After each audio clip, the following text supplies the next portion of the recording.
Hi friends, ಎಲ್ಲರಿಗೂ ನಮಸ್ಕಾರ. ಎಲ್ಲರಿಗೂ ನನ್ನ ಯೂಟ್ಯೂಬ್ ಚಾನಲ್ಗೆ ಸ್ವಾಗತ. ಹೇಗಿದ್ದೀರಾ ನೀವೆಲ್ಲರೂ? ಹೋಪ್ ನೀವೆಲ್ಲರೂ ಚೆನ್ನಾಗಿದ್ದೀರಾ ಅಂತ ಭಾವಿಸ್ತೀನಿ. ಹಾಗೆ ನಾನು ಕೂಡ ತುಂಬಾ ಚೆನ್ನಾಗಿದ್ದೀನಿ. ನಾನು ಲಾಸ್ಟ್ ವ್ಲಾಗ್ನಲ್ಲಿ ಹೇಳಿದ್ದೆ ಊರಲ್ಲಿ ಅಜ್ಜಿದು ಆರಾಧನೆ ಇದೆ. ಸೊ ಹಾಗಾಗಿ ನಾವು ಇವಾಗ ಸೀಮಂತೆಲ್ಲ ಮುಗಿಸ್ಕೊಂಡು ಕಡೂರು ಕಡೆ ಹೋಗ್ತಾ ಇದ್ದೀವಿ ಅಂತ ಹೇಳ್ಬಿಟ್ಟು. ಸೊ ನಾವು ಸಂಜೆ ರೀಚ್ ಆದಾಗ ಅರೌಂಡ್ 5:30 ಆಗಿತ್ತು. ಸೊ ಗೆಸ್ಟ್ಗಳು ಅಷ್ಟೇ ಸ್ವಲ್ಪ ಜನ ಗೆಸ್ಟ್ಗಳು ಬಂದಿರು. ಇನ್ನು ಮಿಕ್ಕಿದವರೆಲ್ಲ ನಾಳೆನೇ ಬರ್ತಾರೆ ಎಲ್ಲ. ಅಡುಗೆ ಮಾಡಿಸೋದಕ್ಕೆಲ್ಲ ಭಟ್ರಿಗೆ ಹೇಳಿದರು ದೊಡ್ಡಪ್ಪ. ಸೊ ಹಾಗಾಗಿ ಹಿಂದಿನ ಸಂಜೆನೇ ಭಟ್ರೆಲ್ಲ ಬಂದ್ಬಿಟ್ಟು ಇಲ್ಲಿ ನೆಕ್ಸ್ಟ್ ಡೇಗೆ ಅಡುಗೆಗೆಲ್ಲ ರೆಡಿ ಮಾಡ್ಕೊತಾ ಇದ್ದಾರೆ. ಮೊದಲಿಗೆ ಅವ್ರು ಇಲ್ಲಿ ಸಿಹಿ ಬೂಂದಿ ಮಾಡ್ತಾಯಿದ್ದಾರೆ. ಸೊ ಸಿಹಿ ಬೂಂದಿ ಎಲ್ಲ ಆದಮೇಲೆ ಖಾರ ಬೂಂದಿ ಮಾಡ್ಕೋತಾರೆ.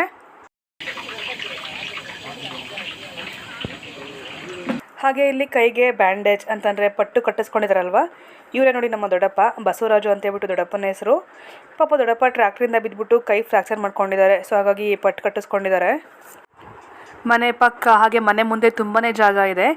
ಸೊ ಈ ಥರ ಎಲ್ಲ ಫಂಕ್ಷನ್ಸ್ಗಳಲ್ಲಿ ಅಡುಗೆ ಮಾಡಿಸೋದಕ್ಕೂ ಅಷ್ಟೇ ಆರಾಮಾಗಿ ಹೊರಗಡೆನೇ ಅಡುಗೆ ಎಲ್ಲ ಮಾಡಿಸ್ಬೋದು. ಹಾಗೆ ಊಟ ಬಡಿಸೋದಕ್ಕೂ ಅಷ್ಟೇ ಮನೆ ಮುಂದೆ ತುಂಬಾ ಜಾಗ ಇದೆ. ಸೊ ಹಾಗೆ ಮನೆ ಮುಂದೆ ಶಾಮಿಯಾನ ಎಲ್ಲ ಹಾಕಿಸ್ಬಿಟ್ಟು ಅಲ್ಲೇ ಆರಾಮಾಗಿ ಊಟ ಎಲ್ಲ ಬಡಿಸ್ಬೋದು. ಒಂದು ಕಡೆ ಭಟ್ರು ನೆಕ್ಸ್ಟ್ ಡೇ ಅಡುಗೆಗೆಲ್ಲ ರೆಡಿ ಮಾಡ್ಕೊತಾ ಇದ್ದಾರೆ. ಇಲ್ಲಿ ಮನೆಯವರೆಲ್ಲ ರಾತ್ರಿ ಊಟಕ್ಕೆ ರೆಡಿ ಮಾಡ್ಕೊತಾ ಇದ್ದಾರೆ. ಮಕ್ಳಿಗಂತೂ ಇಲ್ಲಿಗೆ ಬಂದರೆ ತುಂಬಾ ಖುಷಿ, ತುಂಬಾ ಎಂಜಾಯ್ ಮಾಡ್ತಾರೆ. ಜಾಗ ಅಂತೂ ವಿಶಾಲವಾಗಿ ಜಾಗ ಇರೋದ್ರಿಂದ. ಹಾಗೆ ಈ ಕಡೆ ಅಜ್ಜಿದೆಲ್ಲ ಕೂತ್ಕೊಂಡು ಬೆಳ್ಳುಳ್ಳಿ ಸುಲ್ಕೊಡ್ತಿದ್ದಾರೆ ಅಡುಗೆಗೆ ಅಂತ ಹೇಳ್ಬಿಟ್ಟು. ನನಗಂತೂ ಈ ಊರಂದರೆ ತುಂಬಾ ಇಷ್ಟ. ನೋಡ್ತಿರ್ಬೋದು ಎಷ್ಟು ಬ್ಯೂಟಿಫುಲ್ ಆಗಿದೆ ಅಂತ ಹೇಳ್ಬಿಟ್ಟು. ಯಾವಾಗಲೂ ಪ್ರಶಾಂತವಾಗಿರುತ್ತೆ. ನನಗೆ ಸ್ಕೂಲ್ ಅಥವಾ ಕಾಲೇಜ್ ಟೈಮಲ್ಲಿ ಏನಾದ್ರು ರಜೆ ಸಿಕ್ಕರೆ ಸಾಕು, ನಾನು ಜಾಸ್ತಿ ಈ ಊರಿಗೆ ಬರೋದಕ್ಕೇ ಇಷ್ಟಪಡ್ತಾ ಇದ್ದೆ. ಹಾರ್ಡ್ಲಿ ಒಂದು 30 ಮನೆಗಳಿರ್ಬೋದು ಅನ್ನೋ ಅಷ್ಟೇ ಈ ಊರಲ್ಲಿ. ಯಾವಾಗಲೂ ಹೀಗೆ ಪೀಸ್ಫುಲ್ಲಾಗೇ ಇರುತ್ತೆ. ಆಲ್ಮೋಸ್ಟ್ ಇಲ್ಲಿ ಮನೆ ಕಟ್ಸಿರೋರೆಲ್ಲ ತೋಟ ಇರೋರೇನೆ. ಸೊ ಆಲ್ಮೋಸ್ಟ್ ಎಲ್ಲರೂ ತೋಟ ಹತ್ರನೇ ಮನೆ ಕಟ್ಟಿಸ್ಕೊಂಡಿದ್ದಾರೆ. ಹಾಗೆ ಇಲ್ಲಿ ಕಾಣ್ತಿದೆಯಲ್ಲ ಮನೆ, ಈ ಮನೇಲಿ ದೊಡ್ಡಪ್ಪನ 2ನೇ ತಮ್ಮ ಇರ್ತಾರೆ. ಹಾಗೆ ಇದ್ರ ಪಕ್ಕ ಬಲಗಡೆ ಸೈಡ್ ಇರೋ ಮನೆಯಲ್ಲಿ ದೊಡ್ಡಪ್ಪನ ಕೊನೆ ತಮ್ಮ ಇರ್ತಾರೆ. ಓಕೆ. ಇಲ್ಲಿ ತೇಜಸ್ಸು ನೆಕ್ಸ್ಟ್ ಡೇ ಶಾಸ್ತ್ರಕ್ಕೆ ಮಣ್ಣಲ್ಲಿ ಮಾಡಿರೋ ಒಂದು ಹಸು ಬೇಕಿತ್ತು. ಸೊ ಹಾಗಾಗಿ ಇಲ್ಲಿ ಹಸುನ ರೆಡಿ ಮಾಡ್ತಾಯಿದ್ದಾರೆ. ಹಾಗೆ ಮಕ್ಕಳೆಲ್ಲ ಮಣ್ಣಲ್ಲಿ ಆಟ ಆಡ್ತಾ ಇದ್ದಾರೆ. ಚಿರಾನಿ ಅಂತ ಇಲ್ಲಿ ಬಂದಾಗಿಂದ ಫುಲ್ ಖುಷಿ ಆಗ್ಬಿಟ್ಟಿದ್ದಾಳೆ. ತುಂಬ ಜನ ಹೊಸ ಫ್ರೆಂಡ್ಸ್ ಎಲ್ಲ ಆಗ್ಬಿಟ್ಟಿದ್ದಾರೆ. ಸೊ ಅವ್ರ ಜೊತೆ ಆಟ ಆಡ್ತಾ ಎಂಜಾಯ್ ಮಾಡ್ತಾಯಿದ್ದಾಳೆ. ಸಿಹಿ ಬೂಂದಿ ಮತ್ತು ಖಾರ ಬೂಂದಿ ಎರಡೂ ಕೂಡ ರೆಡಿಯಾಗಿದೆ. ಆ ಸಿಹಿ ಬೂಂದಿನ ಒಂದು ದೊಡ್ಡ ಟ್ರೇ ಒಳಗಡೆ ಸ್ಪ್ರೆಡ್ ಮಾಡಿಬಿಟ್ಟು ಅದನ್ನು ಫ್ಯಾನ್ ಕೆಳಗಡೆ ಇಟ್ಟಿದ್ದಾರೆ, ಸ್ವಲ್ಪ ಬೇಗ ತಣ್ಣಗಾಗಲಿ ಅಂತ ಹೇಳ್ಬಿಟ್ಟು. ಹಾಗೆ ನೆಕ್ಸ್ಟ್ ಇಲ್ಲಿ ಊಟ ಟೈಮ್ ಆಯಿತು. ಸೊ ಹಾಗಾಗಿ ಎಲ್ಲರೂ ಊಟ ಮಾಡ್ತಿದ್ದಾರೆ. ನೋಡ್ತಿರ್ಬೋದು ಚಿರಾನಿ ಅವಳೇ ಊಟ ಮಾಡ್ತಿದ್ದಾಳೆ. ಬೇರೆ ಟೈಮಲ್ಲಾದ್ರೆ ತಿನ್ಸು ಅಂತಾಳೆ. ಬಟ್ ಇವಾಗ ಚಿರಸ್ವಿ ಜೊತೆಲಿರೋದ್ರಿಂದ ಇಬ್ಬರು ಒಟ್ಟಿಗೆ ಕೂತ್ಕೊಂಡು ಊಟ ಮಾಡ್ತಾ ಇದ್ದಾರೆ. ಚಿರಸ್ವಿ ಬಂದ್ಬಿಟ್ಟು ನಮ್ಮ ದೊಡ್ಡಪ್ಪನ ಮೊಮ್ಮಗಳು, ಅಂದರೆ ಶಿಲ್ಪನ ಮಗಳು. ಶಿಲ್ಪ ಬಂದ್ಬಿಟ್ಟು ನಮ್ಮ ದೊಡ್ಡಪ್ಪನ ಮಗಳು. ನಾನು ಆಲ್ರೆಡಿ ಯೋಹನ್ ನಾಮಕರಣದಲ್ಲಿ ತೋರಿಸಿದ್ದೆ. ಮತ್ತೆ ಮುಂದೆ ವಿಡಿಯೋದಲ್ಲಿ ಮತ್ತೆ ಇನ್ನೊಂದ್ಸಲ ತೋರಿಸ್ತೀನಿ ಶಿಲ್ಪನ. ಹಾಗೆ ಇದು ನೆಕ್ಸ್ಟ್ ಡೇ ಬೆಳಗ್ಗೆ ಅಂದರೆ ಆರಾಧನೆ ದಿನ. ಇಲ್ಲಿ ಕಟ್ಟೆ ಶಾಸ್ತ್ರ ಎಲ್ಲ ಮುಗಿಸ್ಕೊಂಡು ಬಂದು ನೆಕ್ಸ್ಟ್ ಇಲ್ಲಿ ಮನೆ ಹತ್ರ ಏನೇನೋ ಶಾಸ್ತ್ರಗಳೆಲ್ಲ ಮಾಡ್ತಾ ಇದ್ದಾರೆ. ಆ್ಯಕ್ಚುಲಿ ದೊಡ್ಡಪ್ಪಂಗೆ ಇದೆಲ್ಲ ಮಾಡೋದಕ್ಕೆ ಸ್ವಲ್ಪ ಕಷ್ಟನೇ ಆಯಿತು, ಕೈಗೆ ಪಟ್ಟು ಕಟ್ಟಿಸ್ಕೊಂಡಿರೋದ್ರಿಂದ. ಬಟ್ ಮುಂಚೆನೇ ಗೊತ್ತಿದ್ದರೆ ಬೇರೆ ಒಂದು ದೊಡ್ಡಪ್ಪನ ತಮ್ಮಂದಿದ್ರಲ್ಲ, ಅವ್ರು ಯಾರೋ ಒಬ್ರು ಮಾಡ್ಬೋದಿತ್ತು. ಬಟ್ ಅಜ್ಜಿ ತೀರ್ಕೊಂಡಾದ್ಮೇಲೆ ಗೊತ್ತಾಗಿದ್ದು ದೊಡ್ಡಪ್ಪಂಗೆ ಥರ ಪಟ್ಟು ಕಟ್ಟಿಸ್ಕೋಬೇಕು ಅಂತ. ಮಣ್ಣು ಮಾಡೋ ದಿನ ಕಾರ್ಯ ಎಲ್ಲ ದೊಡ್ಡಪ್ಪನೇ ಮಾಡಿದ್ದು. ಹಾಗಾಗಿ ಆರಾಧನೆಗೂ ದೊಡ್ಡಪ್ಪನೇ ಕಾರ್ಯ ಮಾಡಬೇಕಾಗಿ ಬಂತು. ಹಾಗೆ ಶಿಲ್ಪಂಗೆ ಇನ್ನೊಬ್ಳು ಮಗಳು ಕೂಡ ಇರೋಳೆ, ಚಿಕ್ಕವಳು ಅನಿಕಾ ಅಂತ ಹೇಳ್ಬಿಟ್ಟು ಅವಳ ಹೆಸರು. ನೆಕ್ಸ್ಟ್ ತೋರಿಸ್ತೀನಿ ವಿಡಿಯೋದಲ್ಲಿ. ನೀನು ಅಲ್ಲಿ ತೋರಿಸೋ ಒಂದ್ಸಲ ನನ್ನ ಕ್ಯಾಮ್ರಾಗೆ. ಸಖತ್ತಾಗಿದೆ, ಬೋಣಿಸ್ತಾಗಿದೆ. ಹೊರಗಡೆ ಕೆಲವೊಂದು ಶಾಸ್ತ್ರಗಳು ನಡೀತಾ ಇತ್ತು. ನೆಕ್ಸ್ಟ್ ಇಲ್ಲಿ ಒಳಗಡೆ ಕಳಸ ಪೂಜೆ ಎಲ್ಲ ರೆಡಿ ಮಾಡ್ಕೊತಾ ಇದ್ದಾರೆ. ನೀನು ನೋಡಿ ಇವಾಗ ರಶ್ಮಿ ಇದ್ದಾಳೆಲ್ಲ, ಇವಳೇ ನೋಡಿ ಶಿಲ್ಪ. ನೀನು ಮನೆಗೆ ನೀನೇ ಮೇಯ್ನು. ಶಾಸ್ತ್ರ ಎಲ್ಲ ಮುಗಿಸ್ಕೊಂಡು ಬಂದ ತಕ್ಷಣ ದೊಡ್ಡಪ್ಪನೇ ಇಲ್ಲಿ ಮೊದಲಿಗೆ ಪೂಜೆ ಮಾಡಿ ನೈವೇದ್ಯ ಮಾಡಿ ಧೂಪ ಎಲ್ಲ ಹಾಕ್ತಾ ಇದ್ದಾರೆ. ಆಮೇಲೆ ಮಿಕ್ದವರೆಲ್ಲ ಪೂಜೆ ಮಾಡ್ತಾರೆ. ಕಟ್ಟೆ ಶಾಸ್ತ್ರ ಎಲ್ಲ ತೋಟದಲ್ಲಿ ಮಾಡಿದ್ರು. ಆ ಪಾಪು ಮಲಗಿಬಿಟ್ಟಿದ್ಲು, ಹಾಗಾಗಿ ನಾನು ತೋಟಕ್ಕೆಲ್ಲ ಹೋಗಲಿಲ್ಲ. ಹಾಗೆ ನೆಕ್ಸ್ಟ್ ಇವಾಗ ಪೂಜೆ ಮಾಡ್ತಾ ಇರೋದು ನಮ್ಮ ಅಜ್ಜಿ ಅಂತಂದರೆ ನಮ್ಮ ಅಮ್ಮ ಇದ್ರಲ್ಲ, ಅವ್ರ ಅಮ್ಮ ಇವರು ಸಿದ್ದಮ್ಮ ಅಂತ ಹೇಳ್ಬಿಟ್ಟು ನಮ್ಮ ಅಜ್ಜಿ ಹೆಸರು. ನಮ್ಮ ದೊಡ್ಡಪ್ಪ ಬಂದ್ಬಿಟ್ಟು ನಮ್ಮ ಅಮ್ಮಂಗೂ ಮತ್ತು ದೊಡ್ಡಮ್ಮಂಗೂ ಸೋದರತೆ ಮಗನೇ ಆಗಬೇಕು. ಸೊ ಸೋದರತೆ ಮಗಂಗೆ ನಮ್ಮ ದೊಡ್ಡಮ್ಮನ ಕೊಟ್ಟಿರೋದು. ದೊಡ್ಡಪ್ಪ ಹೈಸ್ಕೂಲ್ ಹೆಡ್ ಮಾಸ್ಟರ್ ಆಗಿ ವರ್ಕ್ ಮಾಡ್ತಾಯಿದ್ರು. ರೀಸೆಂಟಾಗಿ ದೊಡ್ಡಪ್ಪನ ರಿಟೈರ್ಡ್ ಆಗಿದೆ.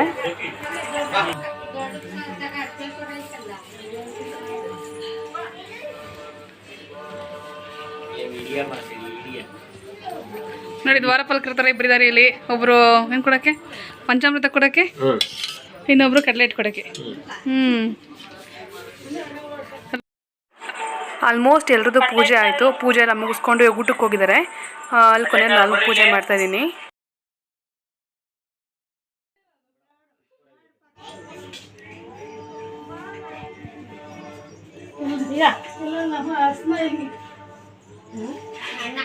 ಇವಾಗ ಪೂಜೆ ಮಾಡ್ತಿರೋರು ಪರಮೇಶ ಅಂತ. ಇವರು ತುಂಬ ವರ್ಷಗಳಿಂದ ಎಮ್ ಎ ಮಾಡ್ತಾನೆ ಇದ್ದಾರೆ. ಮಾಸ್ಟರ್ ಇನ್ ಎಮ್ ಎ ಇವರು. ಅಮ್ಮ ಭಕ್ತಿರ್ಲಿ ತಾತ ಅಜ್ಜಿ ಮೇಲೆ ನಗ್ಬೇಡ.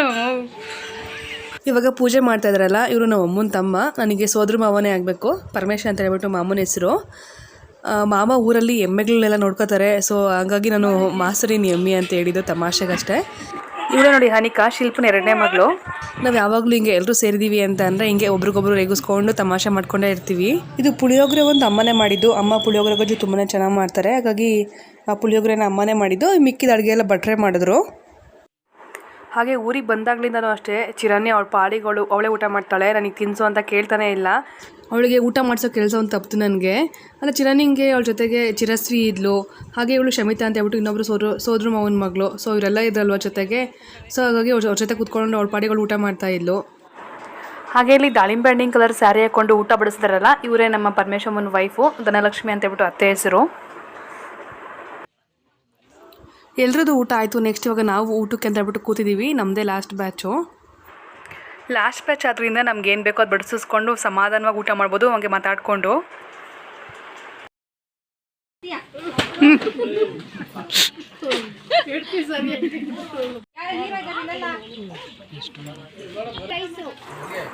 ಊಟದ ಮೆನು ಬಂದ್ಬಿಟ್ಟು ಹಪ್ಳ, ಉಪ್ಪಿನಕಾಯಿ, ವಡೆ, ಖಾರ ಬೂಂದಿ, ಕಾಳು ಪಲ್ಯ, ಕೋಸಂಬರಿ, ಹಾಗೆ ಸಿಹಿ ಪಾಯಸ ಮತ್ತು ಪುಳಿಯೋಗರೆ, ಪೂರಿ, ಸಾಗು, ಅನ್ನ, ಸಾರು ಮತ್ತು ಮಜ್ಜಿಗೆ ಇಷ್ಟೆಲ್ಲನೂ ಇತ್ತು.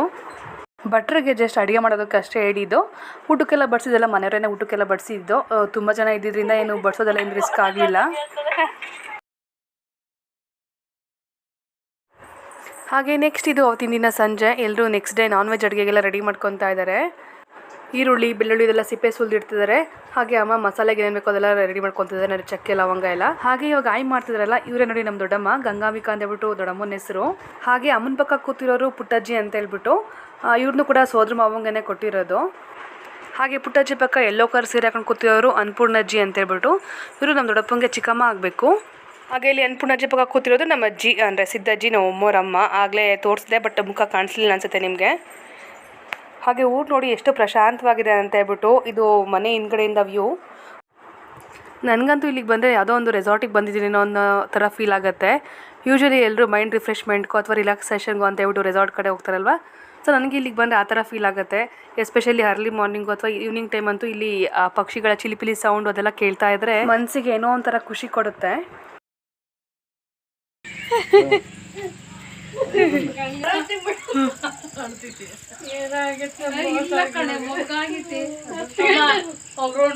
ಎಕ್ಸ್ಪರ್ಟ್ ಟೀಮು ಮುದ್ದೆ ಮಾಡ್ತಿದ್ದಾರೆ. ಏ ಬಾರಿ ನೀನು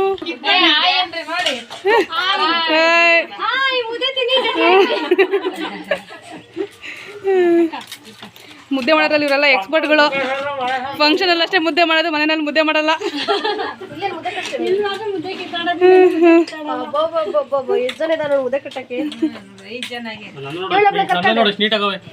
ತೋರ್ಸ ಇಲ್ಲಿ ಇಟ್ಕೊಳ್ಳೋ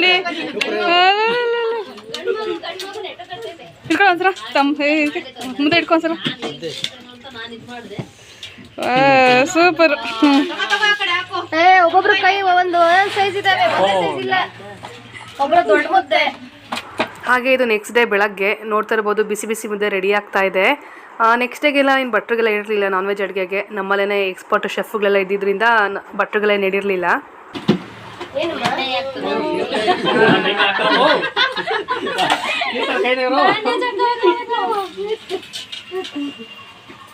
ಏನವನು ಇಷ್ಟು ಪರ್ಫೆಕ್ಟ್ ಮಾಡ್ತಿದ್ಯಾ?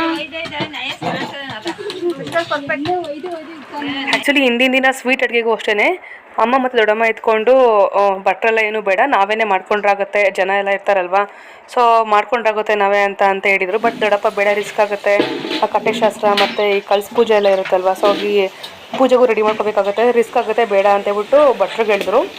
ಆ್ಯಕ್ಚುಲಿ ವೆಜ್ ಅಡುಗೆ ಅಂತಂದರೆ ಸ್ವಲ್ಪ ರಿಸ್ಕ್ ಅಂತ ಅನ್ನೋದಕ್ಕಿಂತ ಸ್ವಲ್ಪ ಟೈಮ್ ಜಾಸ್ತಿ ತೊಗೊಳುತ್ತೆ. ಬಟ್ ನಾನ್ ವೆಜ್ ಹಂಗಲ್ಲ, ಹಿಂಗೆ ರುಬ್ಬಿಟ್ಟು ಒಗ್ಗರಣೆ ಹಾಕಿದ್ರೆ ರೆಡಿ ಆಗಿಬಿಡುತ್ತೆ. ಚಿಕನ್ ಸಾಂಬಾರಾ? ಚಿಕನ್ ಸಾಂಬಾರು ರೆಡಿ ಆಗಿದೆ. ಆ ಕಡೆ ಚಿಲ್ಲಿ ಚಿಕನ್ಗೆಲ್ಲ ರೆಡಿ ಮಾಡ್ಕೊತಾ ಇದ್ದಾಳೆ. ಚಿಕನ್ ಸಾಂಬಾರ್ನು ಇವಳೇ ಮಾಡಿಲ್ಲ ಅಂತ ಅಂದ್ಕೋಬೇಡಿ, ಇವಳೆಲ್ಲ ಮಾಡಿದ್ದು. ಅವಳದು ಬರೀ ಚಿಲ್ಲಿ ಚಿಕನ್ ಅಷ್ಟೇ. ಹಾಗೆ ಇಲ್ಲಿ ದೊಡ್ಡಪ್ಪರು ಕಾಯಿ ಮತ್ತು ಕೊಬ್ಬರಿ ಎಲ್ಲ ಹಾಕೋದಕ್ಕೆ ಮನೆ ಪಕ್ಕದಲ್ಲೇ ಶೆಡ್ ಥರ ಮಾಡ್ಕೊಂಡಿದ್ದಾರೆ. ಸೊ ಅಲ್ಲೇ ಇವಾಗ ಅಡುಗೆಗಳೆಲ್ಲ ಮಾಡ್ತಾ ಇರೋದು. ಸ್ವಲ್ಪ ಹಿಂಗೆ ಹಾಗೆ ನೆಕ್ಸ್ಟ್ ಇಲ್ಲಿ ಮಟನ್ ಸಾಂಬಾರು ಕೂಡ ರೆಡಿ ಆಗಿದೆ. ಅಡುಗೆಗಳಂತೂ ಒಂಥರ ಈ ಬೀಗ್ರೂಟು ಲೆವೆಲಾಗೆ ರೆಡಿ ಆಗ್ಬಿಟ್ಟಿತ್ತು. ವೆರೈಟೀಸ್ ಕೂಡ ಹಂಗೆ ಇತ್ತು. ಹಾಗೆ ಇವನು ಮನು, ನಮ್ಮ ದೊಡ್ಡಪ್ಪ ಇದ್ದಾರಲ್ಲ, ದೊಡ್ಡಪ್ಪನ ತಂಗಿ ಮಗ, ಬೆಂಗಳೂರಲ್ಲಿರೋದು ಇವನು ಒಂಥರ ಜಾಲಿ ಪರ್ಸನ್. ಯಾವಾಗಲೂ ನಗ್ನಗ್ತಾ ಹಂಗೆ ಬೇರೆಯವ್ರನ್ನ ನಗಿಸ್ತಾ ಇರ್ತಾನೆ. ನೆಕ್ಸ್ಟ್ ಇಲ್ಲಿ ನನ್ನ ತಂಗಿ ಚಿಕನ್ ಚಾಪ್ಸ್ ಮಾಡೋಕ್ಕೆ ಸ್ಟಾರ್ಟ್ ಮಾಡಿದ್ದಾಳೆ. ನಾನು ಆಗಲೇ ಮಿಸ್ ಆಗಿ ಚಿಲ್ಲಿ ಚಿಕನ್ ಅಂತ ಅಂದೆ. ಚಿಲ್ಲಿ ಚಿಕನ್ ಅಲ್ಲ, ಅದು ಚಿಕನ್ ಚಾಪ್ಸ್ ಆ್ಯಕ್ಚುಲಿ. ಅವಳು ಫಸ್ಟ್ಗೆ ಎಣ್ಣೆಯಲ್ಲಿ ಈರುಳ್ಳಿ, ಟೊಮೆಟೊ, ಬೆಳ್ಳುಳ್ಳಿ, ಚಕ್ಕೆ, ಲವಂಗ, ಹಾಗೆ ಪುದೀನ, ಕೊತ್ತಂಬರಿ, ಹಸಿಮೆಣಸಿನ್ಕಾಯಿ ಇದೆಲ್ಲ ಎಣ್ಣೆನಲ್ಲಿ ಹುರ್ಕೊಂಡು ಆಮೇಲೆ ರುಬ್ಬಿಟ್ಟು ಇವಾಗ ಅದನ್ನು ಒಗ್ಗರಣೆ ಮಾಡ್ತಾಳೆ. ಚಿಕನ್ ಚಾಪ್ಸ್ ಅಂತೂ ತುಂಬಾ ಟೇಸ್ಟಿಯಾಗಿತ್ತು. ನಾನು ರೆಸಿಪಿ ಯಾವಾಗ ಇನ್ನೊಂದ್ಸಲ ಶೇರ್ ಮಾಡ್ತೀನಿ ಅವಳ ಹತ್ರ ಮಾಡಿಸ್ಬಿಟ್ಟು. ಚಾಪ್ಸ್ ಸ್ವಲ್ಪ ಜನಕ್ಕೆ ಅಷ್ಟೇ ಮಾಡಿದ್ದು, ಅಂದರೆ ಯಾರು ಮಟನ್ ತಿನ್ನಲ್ವೋ ಅವ್ರಿಗೆ ಅಷ್ಟೇ ಚಾಪ್ಸ್ ಮಾಡಿದ್ದು. ಬರೀ ಚಿಕನ್ ಚಾಪ್ಸ್ ಅಷ್ಟೇ ಅಲ್ಲ, ಪ್ರತಿಯೊಂದು ಅಡುಗೆನೂ ಅಷ್ಟೇ ತುಂಬಾ ಟೇಸ್ಟಿಯಾಗಿತ್ತು. ಅಡುಗೆಗಳೆಲ್ಲ ಆಲ್ಮೋಸ್ಟ್ ರೆಡಿ ಆಯಿತು. ನೆಕ್ಸ್ಟ್ ಇಲ್ಲಿ ಊಟಕ್ಕೆ ಬಡ್ಸೋಕ್ಕೆಲ್ಲ ರೆಡಿ ಮಾಡ್ಕೊತಾ ಇದ್ದಾರೆ. ಇದು ನಾನ್ ವೆಜ್ ಅಡುಗೆ ಎಲ್ಲ ಏನು ತಾತ ಅಜ್ಜಿಗೆಲ್ಲ ಏನು ಎಡೆಯೆಲ್ಲ ಹಾಕೋಲ್ಲ, ಜಸ್ಟ್ ಬಂದಿರೋ ಗೆಸ್ಟ್ಗಳಿಗಷ್ಟೇ ಮಾಡಿದ್ದು. ಹಾಗೆ ಗೆಸ್ಟ್ಗಳು ಅಷ್ಟೇ ತುಂಬ ಜನ ಗೆಸ್ಟ್ಗಳು ನೆನ್ನೆನೇ ಹೊರಟೋದ್ರು. ಪೂಜೆ ಎಲ್ಲ ಮುಗಿಸ್ಕೊಂಡು ಊಟ ಎಲ್ಲ ಆದಮೇಲೆ ಹೊರಟೋದ್ರು. ಅಂದರೆ ಅವರು ಅಂದರೆ ವೀಕ್ ಡೇ ಆಗಿದ್ದರಿಂದ ರಜೆ ಸಿಗೋದು ಕಷ್ಟ ಅಲ್ವಾ, ಸೊ ಹೋಗಿ ಕೆಲ್ಸಕ್ಕೆ ಹೋಗ್ಬೇಕಾಗಿರುತ್ತೆ. ಸೊ ಹೋಗಿ ತುಂಬ ಜನ ನೆನ್ನೆನೇ ಹೊರಟೋರು. ಸ್ವಲ್ಪ ಜನ ಅಷ್ಟೇ ಇಲ್ಲಿ ಸ್ಟೇ ಮಾಡಿದ್ದು. ಹಾಗೆ ನೆಕ್ಸ್ಟ್ ಇಲ್ಲಿ ಊಟಕ್ಕೆ ಬಡ್ಸೋಕ್ಕೆ ಸ್ಟಾರ್ಟ್ ಮಾಡಿದ್ದಾರೆ. ಇವತ್ತು ಕೂಡ ಅಷ್ಟೇ ಗೆಸ್ಟ್ಗಳು ತುಂಬ ಜನ ಬಂದಿದ್ದರು. ಬೆಳಗ್ಗೆಯಿಂದ ಸಂಜೆವರೆಗೂ ಬರ್ತಾನೆ ಇದ್ದರು. ನನ್ನ ದೊಡ್ಡಪ್ಪ ಆ್ಯಕ್ಚುಲಿ ಹೈಸ್ಕೂಲ್ ಹೆಡ್ ಮಾಸ್ಟ್ರು, ಇವಾಗ ರೀಸೆಂಟಾಗಿ ರಿಟೈರ್ಡ್ ಆಗಿದೆ. ಸೊ ಹಾಗಾಗಿ ದೊಡ್ಡಪ್ಪನ ಕಲೀಗ್ಸು, ದೊಡ್ಡಪ್ಪನ ಫ್ರೆಂಡ್ಸು, ಹಾಗೆ ದೊಡ್ಡಪ್ಪನ ತಮ್ಮಂದಿರ ಫ್ರೆಂಡ್ಸು, ಹೀಗೆ ತುಂಬ ಜನನೇ ಆದರು. ಇಷ್ಟೊಂದೆಲ್ಲ ಅಡುಗೆ ಖಾಲಿ ಆಗುತ್ತೆ ಅಂತ ಅಂದ್ಕೊತಾ ಇದ್ವಿ, ಬಟ್ ಯಾವ ಅಡುಗೆನೂ ವೇಸ್ಟ್ ಆಗಲಿಲ್ಲ. ಎಲ್ಲ ಅಡುಗೆನೂ ನೀಟಾಗಿ ಖಾಲಿ ಆಯಿತು. ಬಂದಿರೋ ಗೆಸ್ಟ್ಗಳು ಅಷ್ಟೇ ತುಂಬ ಇಷ್ಟಪಡ್ಕೊಂಡು ಊಟ ಮಾಡಿದ್ರು. ಆಲ್ಮೋಸ್ಟ್ ಎಲ್ರದ್ದು ಊಟ ಆಯಿತು. ಊಟ ಮಾಡಿಕೊಂಡು ವಾಪಸ್ ಊರಿಗೆ ಹೋಗೋರೆಲ್ಲ ಹೊರಟಿದ್ದಾಯಿತು. ಇವಾಗ ನಮ್ಮದೇ ಲಾಸ್ಟ್ ಬ್ಯಾಚು. ನಾವು ಇವಾಗ ಕೂತಿದ್ದೀವಿ ಊಟಕ್ಕೆ ಅಂತೇಳ್ಬಿಟ್ಟು. ತಿಂಡಿ ಎಲ್ಲ ಮಾಡಿರಲಿಲ್ಲ, ಮತ್ತು ತಿಂಡಿ ಎಲ್ಲ ಮಾಡ್ಕೊಂಡು ಕೂತ್ಕೊಂಡ್ರೆ ಲೇಟಾಗುತ್ತೆ ಊಟಕ್ಕೆ, ಮತ್ತು ಊರಿಗೆ ಹೋಗೋರಿಗೆಲ್ಲ ತೊಂದರೆ ಆಗುತ್ತೆ ಅಂತ ಹೇಳ್ಬಿಟ್ಟು ಡೈರೆಕ್ಟಾಗಿ ಅಡುಗೆನೇ ಮಾಡಿದರು. ನಮಗೂ ಕೂಡ ಹೊಟ್ಟೆ ಹಸಿವಾಗಿತ್ತು. ಸೊ ಹಾಗಾಗಿ ಎಲ್ಲರೂ ಒಟ್ಟಿಗೆ ಕೂತ್ಕೊಂಡು ಊಟ ಮಾಡ್ತಾ ಇದ್ದೀವಿ. ವೆರೈಟೀಸ್ ಅಂತೂ ತುಂಬ ಇದ್ದಿದ್ದರಿಂದ ನನಗೆ ಯಾವ್ದು ತಿನ್ನಲಿ ಯಾವ್ದು ಬಿಡಲಿ ಅನ್ನೋ ಥರ ಆಗಿಬಿಟ್ಟಿತ್ತು. ಬಟ್ ನನಗೆ ಯಾವುದು ಎಷ್ಟು ಬೇಕೋ ಅಷ್ಟು ಕೇಳಿ ಹಾಕಿಸ್ಕೊಂಡು ತೃಪ್ತಿಯಾಗಿ ಊಟ ಮಾಡಿದೆ. ಆ್ಯಕ್ಚುಲಿ ನಾವು ಚಿಕ್ಕ ಮಕ್ಕಳಿದ್ದಾಗ ನಮಗೆ ಈ ಥರ ಮನೆಯಲ್ಲಿ ಏನಾರು ಫಂಕ್ಷನ್ಸ್ ಎಲ್ಲ ಆದರೆ ಊಟ ಮಾಡೋದಕ್ಕಿಂತ ಹೆಚ್ಚಾಗಿ ಊಟ ಬಡಿಸೋದಕ್ಕೆ ತುಂಬ ಇಷ್ಟಪಡ್ತಾ ಇದ್ವಿ. ಬಟ್ ಆಗ ನಮಗೆ ಊಟ ಬಡಿಸೋದಕ್ಕೆಲ್ಲ ಬಿಡ್ತಿರ್ಲಿಲ್ಲ. ಮತ್ತು ಸಣ್ಣ ಪುಟ್ಟ ಉಪ್ಪಿನಕಾಯಿ ಬಡಿಸೋದಾಗಿರ್ಬೋದು, ಅಥವಾ ನೀರು ಹಾಕೋದಾಗಿರ್ಬೋದು ಲೋಟಕ್ಕೆ, ಈ ಥರದ್ದೆಲ್ಲ ಮಾಡೋಕ್ಕೆ ಬಿಡ್ತಾಯಿದ್ರು. ನಾವಂತೂ ಜಗ್ಗು ಕೈಯಲ್ಲಿ ಇಟ್ಕೊಂಡೆ ನಿಂತ್ಕೊತಾ ಇದ್ವಿ. ಯಾರಾದರೂ ಸ್ವಲ್ಪ ನೀರು ಕುಡ್ಬಿಟ್ಟು ಇಟ್ಟರೆ ಸಾಕು, ಓಡೋಗ್ಬಿಟ್ಟು ಅವ್ರ ಲೋಟ ತುಂಬಿಸ್ತಾ ಇದ್ವಿ. ಎಸ್ಪೆಷಲಿ ನಾನು, ಶಿಲ್ಪ ಮತ್ತು ನನ್ನ ಕಸಿನ್ ಇನ್ನೊಬ್ಳು ಮಂಜುಶ್ರೀ ಅಂತ ಇದ್ದಾಳೆ, ಅವಳು, 3 ಜನ ಯಾವಾಗಲೂ ಹೀಗೆ ಮಾಡ್ತಾಯಿದ್ವಿ. ಇವಾಗ ನೆನಪಿಸ್ಕೊಂಡ್ರೆ ನಗು ಬರುತ್ತೆ, ಜೊತೆಗೆ ಎಷ್ಟು ಚೆನ್ನಾಗಿತ್ತಲ್ಲಪ್ಪ ಆ ಡೇಸ್ ಅಂತಲೂ ಕೂಡ ಅನಿಸುತ್ತೆ. ಚಿರನ್ಯ ಕೂಡ ಚಿರಸ್ವಿ ಜೊತೆ ಸೇರಿಕೊಂಡು ಲೋಟಕ್ಕೆಲ್ಲ ನೀರು ಹಾಕೋದೆಲ್ಲ ಮಾಡ್ತಾಯಿದ್ಲು. ಬಟ್ ನಾನು ಅದನ್ನು ವಿಡಿಯೋ ಮಾಡ್ಕೊಳೋದಕ್ಕಾಗಲಿಲ್ಲ. ಅದು ನೋಡಿದಾಗ ನಮ್ಮದು ಚೈಲ್ಡ್ಹುಡ್ ಡೇಸ್ ಎಲ್ಲ ನೆನಪಾಯಿತು. ಹಾಗೆ ನಾನು ಲಾಸ್ಟ್ ವಿಡಿಯೋ ಅಪ್ಲೋಡ್ ಮಾಡಿದ್ನಲ್ವ, ಅದರಿಂದ ನಮ್ಮ ಅಕ್ಕಂದು ಸೀಮಂತದ ವಿಡಿಯೋ ಕ್ಲಿಪ್ಪಲ್ಲಿ ನಾನು ಅಕ್ಕ PhD ಮಾಡಿದ್ದಾಳೆ ಅಂತ ಹೇಳಿದೆ. ಆ್ಯಕ್ಚುಲಿ ಅಕ್ಕ PhD ಮಾಡಿಲ್ವಂತೆ, ನನಗೆ ಗೊತ್ತಿಲ್ಲದಲ್ಲೇ PhD ಮಾಡಿದ್ದಾಳೆ ಅಂತ ಹೇಳಿದೆ. ಅವಳು ಮಾಡಿರೋದು PG ಅಂದರೆ MVSC ಮಾಡಿ ಇವಾಗ ಅಸಿಸ್ಟೆಂಟ್ ಪ್ರೊಫೆಸರ್ ಆಗಿ ವರ್ಕ್ ಮಾಡ್ತಿದ್ದಾಳೆ. ಸೊ ಇದೊಂದು ಸ್ಮಾಲ್ ಕರೆಕ್ಷನ್ನು. ಸೊ ನಾನು ವಿಡಿಯೋ ಅಪ್ಲೋಡ್ ಮಾಡಿದ್ಮೇಲೆ ಅಕ್ಕ ಹೇಳಿದ್ಲು, ಇಲ್ಲ ನಾನು PhD ಮಾಡಿಲ್ಲ ಅಂತ. ಸೊ ಅವತ್ತಿಂದ ಹೇಳ್ಬೇಕು ಅಂತ ಅನ್ನಿಸ್ತು. ಸೊ ಹಾಗಾಗಿ ಈ ವಿಡಿಯೋದಲ್ಲಿ ಹೇಳ್ತಾ ಇದ್ದೀನಿ. ಸೊ ಫ್ರೆಂಡ್ಸ್, ಇವತ್ತಿನ ಈ ವಿಡಿಯೋನ ನಾನು ಇಲ್ಲಿಗೆ ಮುಗಿಸ್ತಾ ಇದ್ದೀನಿ. Thank you so much for watching friends. Take care. Bye.